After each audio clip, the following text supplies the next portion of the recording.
Magandang umaga sa ating lahat. Sunday, February 16, 2025.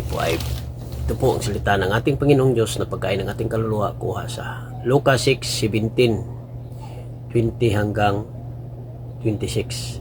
Si Jesus ay nagturo at nanggamot.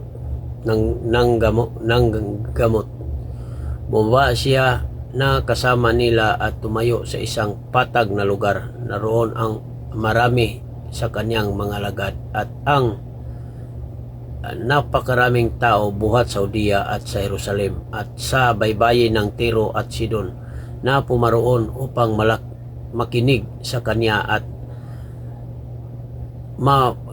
mapagaling sa kanilang mga sakit. Ang mapapalad at ang mga kahabag-habag.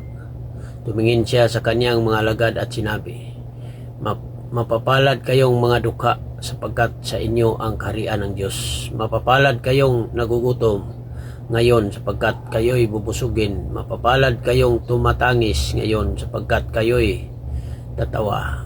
Mapapalad kayo kung kayo'y kapuutan ng mga tao, kung kayo'y layuan at kayo'y alipustain at itatakwil ang inyong pangalan na tila masama dahil sa anak ng tao.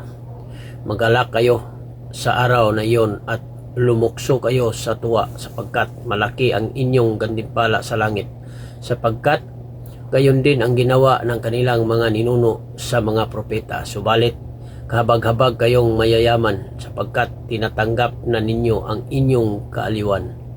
Kahabag-habag kayong mga busog ngayon sapagkat kayo'y nagugutom.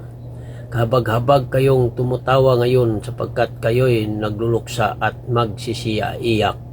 Kahabag-habag kayo kapag ang lahat ng mga tao ay nagsasabi ng mabuti tungkol sa inyo sapagkat gayon din ang ginawa ng kanilang mga ninuno sa mga bulaang propeta. Ito po ang salita ng ating Panginoong Diyos. Don't forget to like, share my post. Thank you. God bless us all.